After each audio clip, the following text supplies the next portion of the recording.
Hello साथीहरू नमस्कार। हजुरहरूलाई ज्ञान सेवा केन्द्रमा स्वागत छ। नेपाल सेनाले प्राड प्राविधिक हवाई विविध सेवा तर्फका पदिक तथा बिल्लादार पदहरूको लागि दरखास्त आह्वान गरेको छ। सो विज्ञापनबारे यो भिडियो मार्फत सम्पूर्ण कुराको जानकारी दिन गइरहेको छु। विज्ञापन प्रकाशन मिति 2081 साल 8 महिना 28 गते।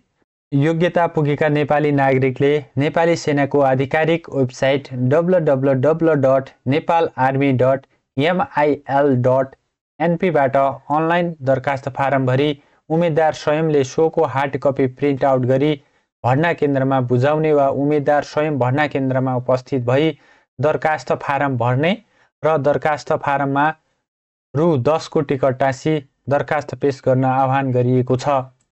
आवश्यक संख्या: नर्सिङमा 32 जना, सिभिलमा 3 जना, प्राड जममा 1 जना, प्राजम भेहिकल मेकानिक्समा 4 जना, त्यसैगरी प्राजम जर्नल मेकानिक्समा 1 जना, प्राजम कम्प्युटरमा 2 जना, प्राजम ग्राउन्ड ह्यान्डलिङमा 1 जना, प्राजम एभिएसन स्टोरमा 1 जना, प्राजम डिस्प्याचरमा 1 जना, त्यसैगरी लेखा जममा 8 जना, त्यसैगरी पण्डित हुमा 5 जना, प्राअम मेडिकलमा 21 जना, त्यसैगरी प्राअम डेन्टलमा 7 जना, त्यसैगरी प्राअम जर्नल मेकानिकलमा 31 जना, त्यसैगरी प्राअम भेहिकल मेकानिक्समा 7 जना, त्यसैगरी प्राअम जर्नल मेकानिक्समा 8 जना, त्यसैगरी प्राअम जर्नल मेकानिक्समा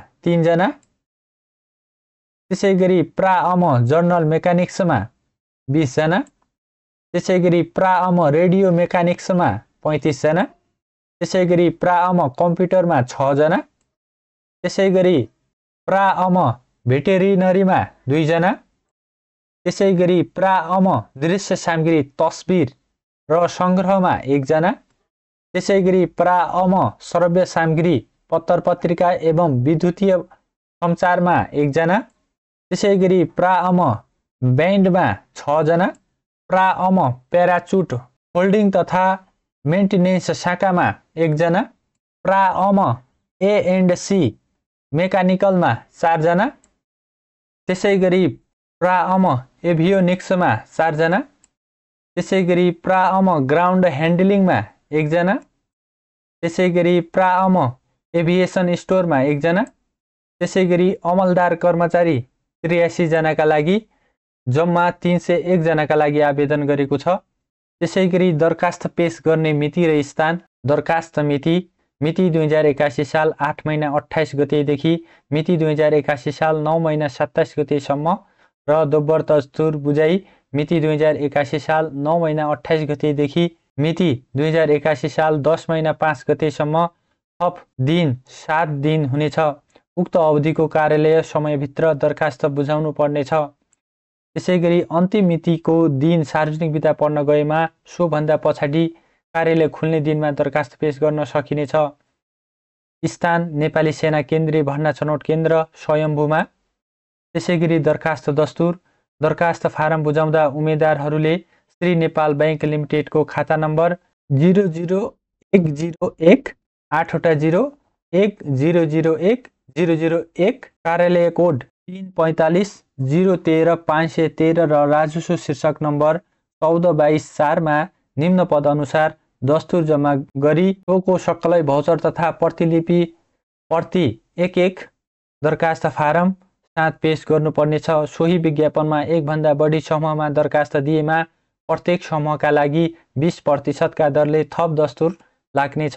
प्रासुका लागि 400, प्राजम र लेखा जमका लागि 300 र पण्डित हुद्दा सबै ट्रेडका प्राअम र हलदार कर्मचारीका लागि रु 200 लाग्नेछ। त्यसैगरी आवश्यक योग्यता: शैक्षिक योग्यता: नर्सिङका लागि नर्सिङ विषयमा प्रवीणता प्रमाणपत्र तह वा सो सर उत्तीर्ण गरी नेपाल नर्सिङ काउन्सिलमा दर्ता भएको। त्यसैगरी सिभिलका लागि सिभिल इन्जिनियरिङमा प्रवीणता प्रमाणपत्र तह वा सो सर उत्तीर्ण गरेको हुनुपर्ने। त्यसैगरी प्राड जमका लागि 10 जोड 2 वा सो सर उत्तीर्ण गरेको हुनुपर्ने। त्यसैगरी प्राजम भेहिकल मेकानिक्समा एसएलसी वा सो सरह उत्तीर्ण गरेको र सम्बन्धित ट्रेडमा 3 वर्षे डिप्लोमा उत्तीर्ण गरेको हुनुपर्ने। त्यसैगरी प्राजम जनरल मेकानिक्समा एसएलसी वा सो सरह वा टेक्निकल एसएलसी उत्तीर्ण गरेको र जनरल मेकानिक्स वा मेकानिकल ट्रेडमा मान्यता प्राप्त शिक्षण संस्थाबाट 3 वर्षे डिप्लोमा उत्तीर्ण गरेको हुनुपर्ने। त्यसैगरी प्राजम कम्प्युटरमा कम्प्युटर, इलेक्ट्रोनिक, इलेक्ट्रिकल वा आईटी मध्ये कुनै एक विषयमा 10 जोड 2 वा सो सरह उत्तीर्ण गरेको वा प्रवीणता प्रमाणपत्र तहमा कम्प्युटर विषय लिई कम्प्युटर हार्डवेयर वा सफ्टवेयर डिप्लोमा सम्बन्धी कम्तीमा 6 महिनाको तालिम उत्तीर्ण गरेको हुनुपर्ने। त्यसैगरी प्राजम ग्राउन्ड ह्यान्डलिङमा अटोमोबाइल वा इलेक्ट्रिकल इन्जिनियरिङ विषयमा कम्तीमा इन्टरमिडिएट अफ इन्जिनियरिङ आइई वा सो सरह उत्तीर्ण गरेको, मान्यता प्राप्त शिक्षण संस्थाबाट कम्तीमा 3 महिनाको कम्प्युटर आधार तालिम उत्तीर्ण गरेको हुनुपर्ने। त्यसैगरी प्राजम एभिएसन स्टोरमा व्यवस्थापन विषयमा 10 जोड 2 वा सो सरह उत्तीर्ण गरेको हुनुपर्ने। त्यसैगरी मान्यता प्राप्त शैक्षिक संस्थाबाट कम्तीमा 3 महिनाको कम्प्युटर आधार तालिम उत्तीर्ण गरेको हुनुपर्ने। त्यसैगरी प्राजम डिस्प्याचरमा 10 जोड 2 वा सो सरह उत्तीर्ण गरी डिस्प्याचर हासिल गरेको हुनुपर्ने र मान्यता प्राप्त शैक्षिक संस्थाबाट कम्तीमा 3 महिनाको कम्प्युटर आधार तालिम उत्तीर्ण गरेको हुनुपर्ने। त्यसैगरी लेखाजममा लेखा वा वाणिज्य शास्त्रमा 10 जोड 2 कक्षा वा सो सरह उत्तीर्ण गरी कम्तीमा 3 महिनाको कम्प्युटर आधार तालिम र कम्तीमा 2 महिनाको कम्प्युटर एकाउन्टिङ सम्बन्धी तालिम उत्तीर्ण गरेको हुनुपर्ने।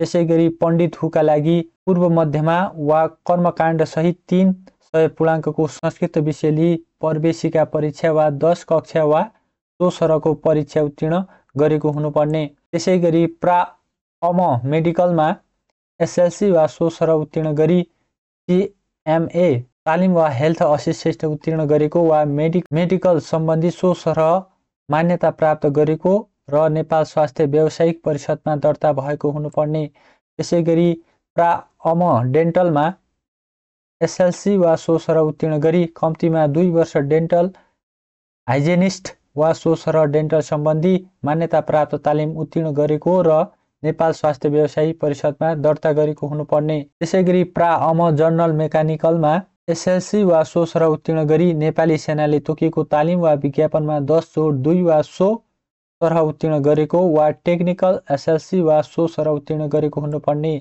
त्यसैगरी प्राअम भेहिकल मेकानिक्समा एसएलसी वा टेक्निकल एसएलसी उत्तीर्ण गरी अटोमोबाइल भेहिकल ट्रेड सम्बन्धी 1 वर्ष तालिम गरेको हुनुपर्ने। त्यसैगरी प्राअम general mechanics AC and refrigeration मेकानिक्समा एसएलसी वा टेक्निकल एसएलसी उत्तीर्ण गरी जनरल मेकानिक्स वा मेकानिक्स ट्रेड सम्बन्धी 1 वर्ष तालिम उत्तीर्ण गरेको हुनुपर्ने। त्यसैगरी प्राअम जनरल मेकानिक्स जेनेरेटरमा एसएलसी वा टेक्निकल एसएलसी उत्तीर्ण गरी जनरल मेकानिक्स वा मेकानिकल ट्रेड सम्बन्धी 1 वर्ष तालिम उत्तीर्ण गरेको हुनुपर्ने। त्यसैगरी प्राअम जनरल मेकानिक्समा एसएलसी वा टेक्निकल एसएलसी उत्तीर्ण गरी जनरल मेकानिक्स वा मेकानिकल ट्रेड सम्बन्धी 1 वर्ष तालिम उत्तीर्ण गरेको हुनुपर्ने। त्यसैगरी प्राअम रेडियो मेकानिक्समा एसएलसी वा टेक्निकल एसएलसी उत्तीर्ण गरी इलेक्ट्रोनिक्स ट्रेड सम्बन्धी 1 वर्ष तालिम उत्तीर्ण गरेको हुनुपर्ने। त्यसैगरी प्राअम कम्प्युटरमा एसएलसी वा सो सरह उत्तीर्ण गरी 3 महिनाको कम्प्युटर आधार तालिम उत्तीर्ण गरी डेस्कटप पब्लिसिङ वा ग्राफिक डिजाइनिङ वा हार्डवेयर मेन्टेनेन्स नेटवर्किङ वा डाटाबेस सम्बन्धी कुनै एक विषयमा कम्तीमा 3 महिनाको विशेष तालिम उत्तीर्ण गरेको हुनुपर्ने। त्यसैगरी प्राअम भेटेरिनरीमा एसएलसी वा सो सरह उत्तीर्ण गरी भेटेरिनरीमा जेटिए तालिम 15 देखि 18 महिना उत्तीर्ण गरेको हुनुपर्ने।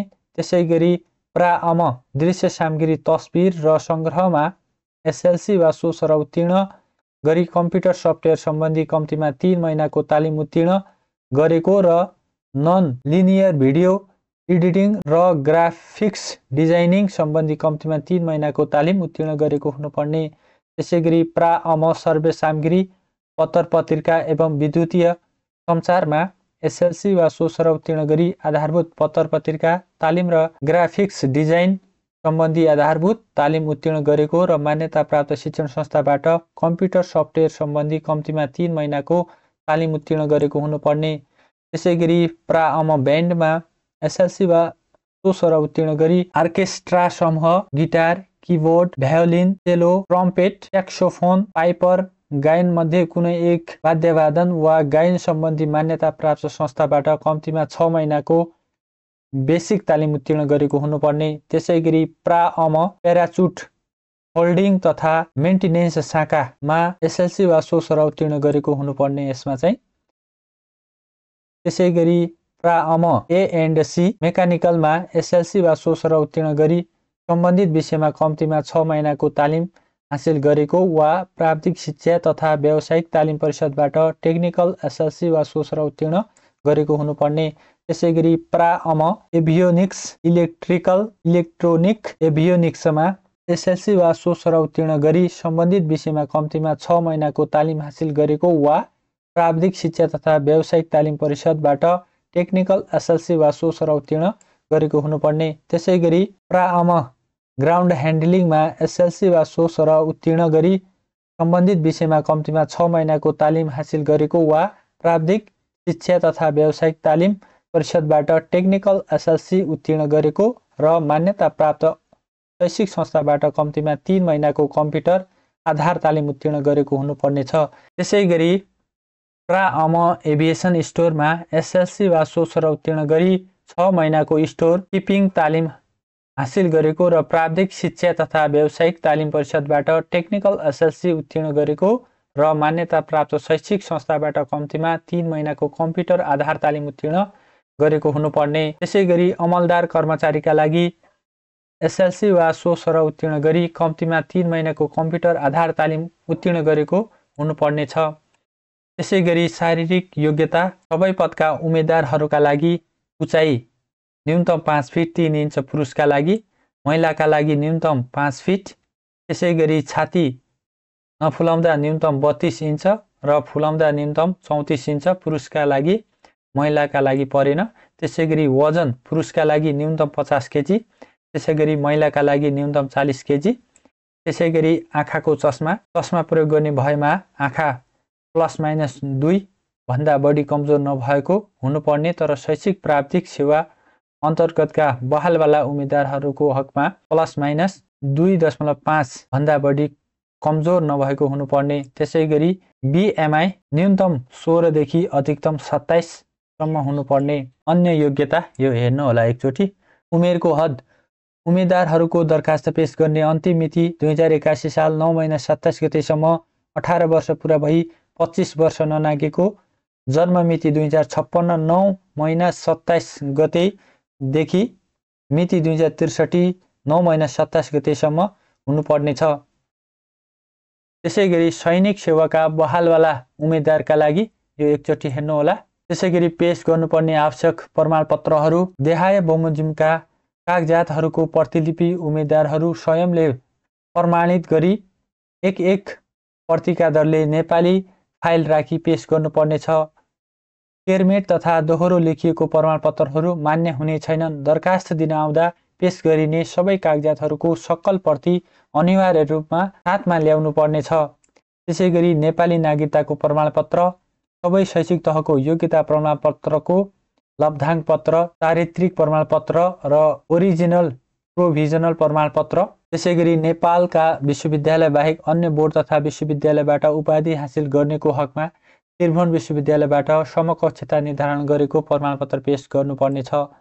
लेटर ग्रेडिङ निर्देशिका 2078 लागू हुनु पूर्व जारी भएका प्रमाणपत्रको हकमा न्यूनतम जिपिए 1.6 वा सो भन्दा माथि हुनुपर्ने र कुनै पनि विषयमा D+ भन्दा कम हुन नहुने। विज्ञापनमा उल्लेखित शैक्षिक योग्यता नभई सोही विषयको माथिल्लो शैक्षिक योग्यता रहने भने सो योग्यतालाई नै न्यूनतम शैक्षिक योग्यता पुगेको मानिनेछ। त्यसैगरी सम्पर्क मिति र स्थान 2081 साल 10 महिना 13 गतेको 11 बजे नेपाली सेना केन्द्रीय भर्ना छनौट केन्द्र स्वयम्भूमा स्वयं उपस्थित भई वा श्री भर्ना छनौट निर्देशनालयको आधिकारिक पोर्टल vacancy.nepalarmy.in www.mil.np भित्र इक्जाम नोटिसमा आगामी परीक्षाको कार्यतालिकाबारे जानकारी प्राप्त गर्न सकिनेछ। त्यसैगरी छनौट प्रक्रिया यो हेर्नु होला एकचोटि। त्यसैगरी शारीरिक परीक्षा यो एकचोटि हेर्नु होला। त्यसैगरी नोट कुल पूर्णाङ्क 50 को शारीरिक परीक्षा सञ्चालन हुनेछ। लिखित परीक्षा श्री लोक सेवा आयोगबाट सञ्चालन हुनेछ। प्रयोगात्मक परीक्षा सम्बन्धित ट्रेड अनुसार 50 पूर्णाङ्कको प्रयोगात्मक परीक्षा सञ्चालन गरिनेछ। त्यसैगरी अन्य शर्तहरू यो एकचोटि हेर्नु होला। त्यसैगरी अनलाइन दरखास्त फारम भर्ने सम्बन्धी जानकारी नेपाली सेनाको आधिकारिक वेबसाइट www.nepalarmy.mil.np मा गएर जब नेपाल आर्मी भित्र रिक्रुटमेन्ट सिलेक्सनमा गई एप्लाई अनलाइनमा क्लिक गर्नुहोला। त्यसैगरी अनलाइन दरखास्त फारम भर्न निम्न अनुसारको विवरण आवश्यक पर्छ। नेपाली नागरिकताको विवरण, व्यक्तिगत विवरण, शैक्षिक विवरण र पारिवारिक विवरण। अनलाइन दरखास्त फारम भर्न केही प्राविधिक कठिनाइ भएमा रिक्वेस्ट फर हेल्पमा गएर आफ्नो कठिनाइ व्यक्त गर्न सकिनेछ। यो नै थियो विज्ञापनको सम्पूर्ण कुराको जानकारी। हजुरहरूलाई यो भिडियो कस्तो लाग्यो? मन परेमा लाइक, कमेन्ट र सब्स्क्राइब गर्न नभुल्नुहोला। हस्, धन्यवाद।